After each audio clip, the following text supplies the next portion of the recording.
Is it really possible or is it impossible to have electronic transmission of results? Well, it is not impossible. And to be frank, we did have electronic transmission of results even in the last election. Both in the for the National Assembly, even for the presidency. Of course, the results for the presidency on IREV arrived rather very late. But we had for National Assembly, we had for gubernatorial election, we had for off-cycle elections as well. The electronic transmission. So it has been done before, and it can be done again. So I don't think the issue is whether it can be done. It is whether it should be mandatory. This is Souq Business Landscape. Now, the Senate will on Tuesday today hold an emergency plenary session amid mounting national outrage over its handling of amendments to the Electoral Act, particularly the removal of the clause mandating real-time electronic transmission of election results. Now, the sit-in comes less than a week after the passage of the Electoral Act Amendment Bill 2026 and follows intense pressure from civil societies, groups, opposition parties, labor unions, professional bodies, regional leaders, and youth protesters who have taken demonstrations to the National Assembly. Now, from a legal standpoint, critics argue that dropping the electronic transmission provision weakens the transparency safeguards introduced by the earlier electoral reforms and may undermine the credibility of future elections. Electoral laws experts say the change could expose result management to greater human discretion, raising risk of dispute and post-election litigation, while also conflicting with the independent National Electoral Commission (INEC's) push for technology-driven processes. The emergency session is expected to test the Senate's willingness to revisit the amendment or clarify its intent. Any reversal of further amendment would need to follow constitutional legislative procedures, while failure to act could deepen public mistrust and invite judicial challenges to the law implementation. Right about now, we are also joined virtually by Gbolahan Olojede. So glad to have you, Gbolahan Olojede, this morning. Yeah, nice to be here. Thank you very much. You're welcome. So we're talking about the Electoral Act 2026, which was amended. A whole lot of things have been going on. Let's take you back to 2023, when INEC got that budget of about over 300 billion for the elections, and they promised us a whole lot of things. They promised us IREF, beavers, electronic transmission of results, and so much more. And after the elections, we saw what happened, and now we are back at it again, and they're saying, electronic transmission might not be possible. Let's do it the old way of, paperwork and all that. Now, a lot of youths have taken to the street to protest against this, and the Senate will try and sit today and rectify the solution. What's your thoughts on this? Is it actually, let's start off. Is it really possible, or is it impossible to have electronic transmission of results in Nigeria in 2026? Well, it is not impossible. And to be frank, we did have electronic transmission of results even in the last election. Both in the for the National Assembly, even for the presidency. Of course, the results for the presidency on IREV arrived rather very late. But we had for National Assembly, we had for gubernatorial election, we had for off-cycle elections as well. The electronic transmission. So it has been done before, and it can be done again. So I don't think the issue is whether it can be done. It is whether it should be mandatory. Now, what the National Assembly is saying is that we have not removed the electronic transmission of results. It's still there. But we have not made it mandatory that results should be transmitted. And the reason they were giving, in some of the explanation we have heard in the open discussions is like, there are some parts of Nigeria where there is no network. So if you make it mandatory, how are we going to transmit from all those places and the rest of them? But you see, I don't think it's an either-or situation. That is my perspective. most of the discussions around electronic transmission, people are picking and choosing which part they want to emphasize. So the Senate, for not passing the law, is emphasizing the bit about how it may not be possible in some places, and that could cause some problems. The people who want it to be mandatory are also not out, are just looking at the good part to say, oh, look, we can get our results shortly after the elections are concluded. There will be no interference. There will be no this, there will be no that. What we really need to do is to put all the facts on the table, have a robust discussion, and pass whatever we need to pass, as it were. For example, it is not true that there can be no disruptions because you made it mandatory. If you make it mandatory, even banks servers are attacked sometimes. There are breach of data, and we've seen that not just in Nigeria. Breach of even in the last JAMB exam, there was said to be some, hacking attempt that disrupted things. Wells Fargo is a very big bank, American bank. It has had breaches. It had in 2024, it had in 2025. Nigerian banks had breaches that has to do with cybersecurity attacks. So we must recognize what the problems are, admit those problems, and then propose a solution that will help us mitigate the risk, rather than those two parties, deny the realities of the space. Electronic transmission solves a lot of problems. It also introduces its own peculiar problems. So we should look at the good part, which is the problem that it solves, and then its own problem that it introduces, and say, oh, for those problems, how do we mitigate those problems? How do we ensure that people who are in remote places and cannot transmit will be able to transmit? If they are unable to transmit, what are the other things that we're putting in place for these people to ensure that their own votes will also count? This is how to resolve matters and have a decent, effective electronic transmission, complementing also the manual system, but ensuring that we can benefit from the efficiency of electronic transmission in this country. All right, thank you very much for that submission. Now, earlier on, you talked about internet breaches, and you also talked about internet connectivity.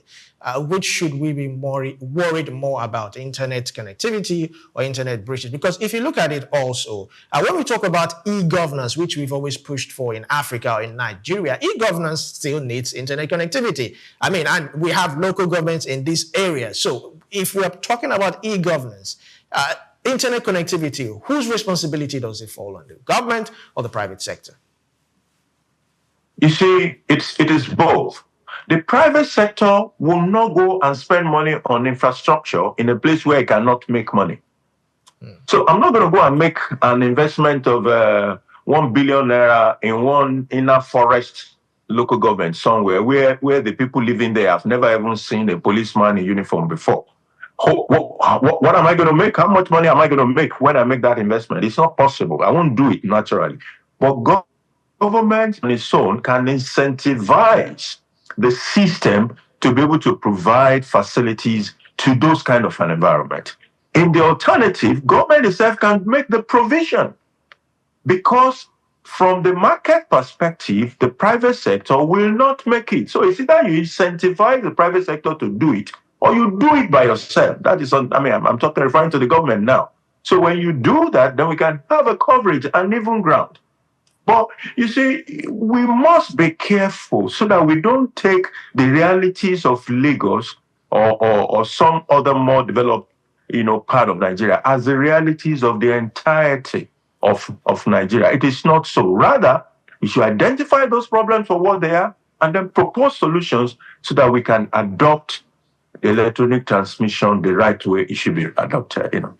All right, thank you very much for that, Bolan. Coming to you, Swift. I think the major problem now is, the biggest problem we have is result integrity. That's where it all falls. Internet connectivity, data breach, this, that, electronic or manual. It's result integrity. People want to be sure that my vote counts.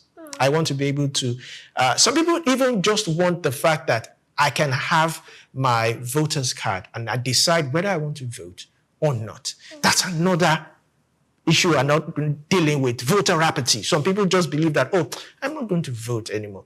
Now, there's those who actually want to vote, and they are also scared of intimidation. Not being disenfranchised. Of being disenfranchised. And there's the ones that will go through Hell's Kitchen to get to that polling unit and vote. And they want that vote to count. Yes. So we're looking at result integrity. This particular area, I voted in this particular area, I should be able to see it on screen. I should be able to log on to INEC and see that, this is what the electoral officers that came here, this is what they recorded and this is what is reflected. Also, if you look at it again, Nigerians, we like, they say seeing is believing. We like it when people line up and they are counting. 1, 2, 3, 4, 5. Oh, party A, 5 people. Party B, 7 people. No, and but that's what they don't do, so that at least what is being reflected in the books is not you, because you have 200 people come out, and then if you don't count to confirm and make sure that you see the return officer write it down. But there's ballot snatching. Yes, now, by the time you get there, you will just realize that, instead of 200 people, you are seeing 2,000 people, and you're like, bro, where did you get all this from? But I would say it on this table, and I stand to be corrected. There is no election that is free and fair. Okay. There is none. We saw the last US election. We saw how people felt that Elon Musk Starlinks was a rigging tool. In fact, people went as far as saying that Russia was affiliated and that Russia was able to get to these servers. So if US, who is supposed to be that pinnacle of democracy, where the world is free and fair, if the citizens are querying elections, we saw the last election that Trump lost, and Trump had enough evidence to prove that, look, Biden literally rigged this election. And what do we expect from a beautiful nation like ours? Notwithstanding, what can we do? That's mediocre if you look at it. No, I'm serious. So what can we now do to move the country to the next level? There are some things that have already been put in place to help.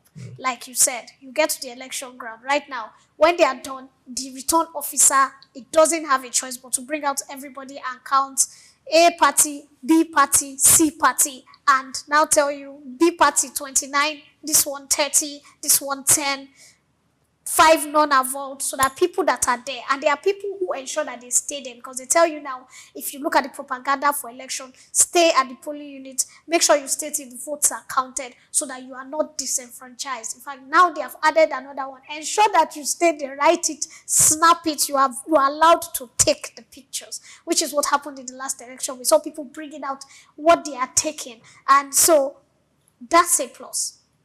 But where the challenge now comes from is vote buying. So, for example, somebody is standing at the corner and I've not eaten since morning, and the person offers me 500 naira or 5,000 naira, and I'm at a rural area. We saw, I think, the last election in the East, where we saw people were being given a kind of drink and gala. I don't know what they were giving, and 500 naira, and they were voting massively for a particular party, and the other party were crying. And then the people say, "You, what do you have?" Like they had people saying, "Okay, what do people have to give us? If you have to give us, then we'll vote for you." So it has, vote buying is something that you can't take away nowadays. Even in the international communities, there were parties that were linked to offering scholarships, hostel dues for younger people. I think Elon Musk was dashing $1 million. So by the time you and your sister who couldn't afford your university dues, your student loan is suddenly paid off, you and your full family will go and carry placards and vote for this person. And so there's the politicking, which you can't take away. But what can be done on ground? Like we said, if we can curb vote buying, we saw some people arrested, but many times it is the party that has mouths, the incumbent. So if the incumbent, the one against them, they are more likely to be arrested than the party on ground. And of course, once you can curb vote buying, then it means people can actually now come and actually vote, make it free and fair. And of course, when people are voting free and fair, if the votes are now counted, because one thing to vote, my votes count, and now they are now reflected and they log in. Now the internet challenge we're having, which is coming back to this problem. Somebody went online and said, if JAM can put out results, and everybody was like, JAM had breaches too. That's what we're saying. Are you joking? How many people does JAM have to sort? There are too few compared to the whole of Nigeria. Even one local government alone, one big local government is almost all the students that are writing JAM in most regions. And so this need to be, you need to pay attention to them. I remember when my friend was serving somewhere at Ikotekpene, there was only one place that they had network. You had to climb up a hill at that time and hold your phone.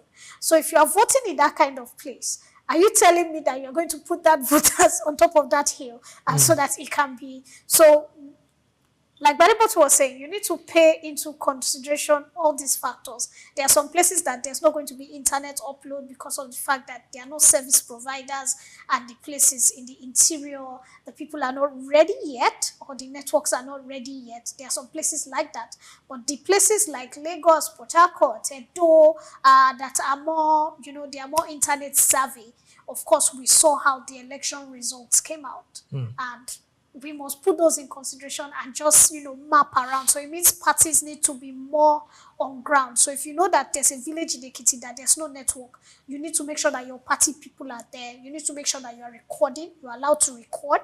Your cameras are there. Your phones are on. You are taking pictures. You are doing live so that if there's any rigging and anything, it can get back to people for information. All right, thank you very much. Let's go back to Bola Olojede. Bola Olojede, if you remember also in the last elections, and some of these by-elections, even voters complained that INEC officials or INEC electoral officials were not there on time or did not get to certain parts of the country. So if you're looking at internet connectivity, what about manpower? What about getting to those rural areas where people have always complained that elections barely happen there? So how do you think INEC would be able to cover all these areas? Well, by now, INEC, having done this election over and over again, should have been able to, master some of the problematic logistic issues relating to Nigerian elections. Some places are difficult to access, and this is the reality for. If you've done some land travels in Nigeria and you get to some routes in this country, you will be scared. And there are also places that cannot be reached by road. You have to go by the waters, So there are complexities around some of those things, and we must continue to see how we can ease the pressure around all these issues as they were. Maybe we need to find means of moving people ahead of time. Maybe it is election materials that we need to find ways of moving ahead of time. Maybe we need more logistic enhancement, the vehicles for logistic. Are we able to deploy choppers to some places? Are we able to deploy speedboats to help with certain things? All these things come into play. Of course, they add to the cost of INEC. But if that is what it would take to ensure that we will not disenfranchise Nigerians, we have to continue to consider all these issues and make things smoother. There have also been arguments around electronic voting. I'm not sure we are there yet, but maybe that can also help. If we're able to solve the availability of internet, then we can also now consider possibility of remote voting. Or even voting ahead of voting day, which has been done in some countries. They call it early voting in America, for example. But we're not quite there. But it's something we can look at into the future. Okay. In all this, to sum this up also, how do you think, because we still need to tackle voter apathy. A lot of people believe that their votes don't count. A lot of people have PVCs, but they don't vote. How do you think INEC would navigate, these disenfranchised voters? Okay. We need to make things easier for our people. If you've been involved in picking your own voter's card in the past, you understand what I'm saying, and that is where it all starts from.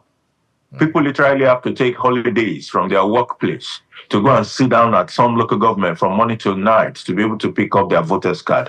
That is a problem we must solve. There must be an easier way to make people pick up their voter's card. Otherwise, even the people you have registered, a lot of them will not pick their voter's card and they will not be able to vote. Now, we've been able to, thankfully, courtesy of the machine, the accreditation machine, we've been able to solve some of the problems, which is why this electioneering thing is actually a journey. There was a time when you don't even know who is doing the voting. You don't know whether it's a human being or it's a goat that is doing the voting, because everything you have is manual. It's just about the name. We don't know who bears that name. But with those accreditation machines and the electronic voters card that you have, you must be a human being for you to vote. And the accreditation went very well in the last election. I hope we can build on it. Everybody that voted in that election, to the extent of, I can say maybe 90-something% of the people will tell you that accreditation happens within 2 minutes. Anybody that gets there and belongs to that particular center gets accredited. It is what happens after that we now need to fix. But it is a journey. There must have been a extensive report about the points of failures in the last election. INEC has a duty to do that. Those analyses, both from INEC, including those that were done by people we have invited to come and observe our election, are meant to be used to improve the process. And I hope we will see an improved process where people can easily... Why is it impossible for us to be able to print our voters card by ourselves in our homes, sitting on the computer and printing it? Those are some of the fundamental questions that we must be asking, because it can help to improve participation in election. And when you improve participation, it creates a challenge to demand for more transparency. More people are at the polling booth, so they're asking, they want to see that their vote counts. But where it is only 20% or 10% or 5% of the voters that show up, it is easy to even harass them and chase them away. All right, thank you very much for that, Bola. So I want you also to ask Bola a question. Now we're talking about INEC. What is being done to protect the INEC staff? We saw during the last election, some people got to their office, because we talked about them coming late, and they met juju. They met ports, they met, some got to certain places and the youths blocked them. There was a particular place where the youths took out the bridge that the INEC officers can, take materials. They had finished the election and they removed the bridge and they said, you didn't put the right figures for the person we wanted. Oh yeah, so it was at that bridge. What sort of protection are we looking at the federal government, or what suggested protection should the federal government be looking at? Security agencies. No. Now, we have yes, in every should election, laws be passed at this point now? Because the people that are working to make sure that these elections are going, smoothly, some of them are being harassed. They are being terrorized. Imagine you did a successful, registration. People counted votes when you've keyed in, and then you are trying to go back and the bridge has been removed. And a couple of scary-looking people sit you down and say, start to change figures. The amount of police officers that are being deployed for elections will make you wonder why banditry and terrorism is still plaguing us in Nigeria. You hear figures, 50,000, 100,000. What is 50,000? Deployed to a particular community. And you're wondering, how many? The community itself is not even up to 50,000. Why are you deploying that amount? So it's not even about the security agencies, even military, but there's a distance, I think a 10-kilometer distance that the military is, because of course they are not supposed to even be there at that point. Civilian population. Because of civilian and all that. But they are there to forestall any unforeseen circumstances. Then the police can now be around the polling units. But then again, it all boils down to patriotism. Okay. Patriotism. As a Nigerian, why do I want to leave my house to go foment trouble at a polling unit? Whoever I'm voting for, or whoever I'm being induced to vote for, remember it's 4 years. How is it going to benefit me? What are the things that I want in my community? And I feel this particular candidate can provide it. Why not put my trust, or if not trust, and say, okay, because of benefit of doubt, you have the right to vote, and you have the right not to vote. The Constitution guarantees that. If you don't have confidence in any of the political candidates, you have the right not to vote and sit at home and say, I do not believe in party A, B, or C can bring the achieved dream I want. Therefore, let me decide to sit down at home. And not, so that means, imagine if people start to think that way. It reduces electoral violence. Yes. It reduces a whole lot of trouble that some of these people foment. So it's just about patriotism. It's about being a good citizen. That's all it is. If we have people, I mean, in advanced countries, people just, go in the morning, they go and cast their vote and they go back to work. But because in Nigeria, we have to declare a public holiday. Because we have to declare laws. this. So this is where I'm going to. Don't we have laws in Nigeria? This is where I'm going to with this. So imagine if there's a law, not just a regular law. So Nigerians, we are Africans by nature. We do not like to be public shamed. Okay. So imagine that that's what happens in countries like Singapore or China. If there's now a law that every time that you are caught in electoral malpractice, they will bring you out. They will take you in front of your family house. They will say, oh, this is Sugar. She did A, B, C, D, E, F. You are now going to sweep from the beginning of this road to the end of the road. You'll find out that these things will be reduced. But if it's just go to court, pay a fine, you've seen most of these cases, they are swept under the carpet. I had a friend who worked as an electoral officer one time, years ago, during, I think, the Obasanjo regime. And he was put in the boot of a car. Because he said, no, it's not going to, he was left in the boot of a car for hours. And there was a gun to his head. He's from Edo. Edo people are very stubborn and strong. And so coming from this point, he could recognize those people that did this. They were people that probably in the same community. But what happened, the police picked them up, and after a day or two, they were walking down the street, and they were like, well, but nothing happened, all those kind of things. Because at that point, the incumbent was in support of that happening. So imagine if there's a law that you don't just arrest these people. They do community service. There's something. Because right now, the way the elections are going, people are losing confidence.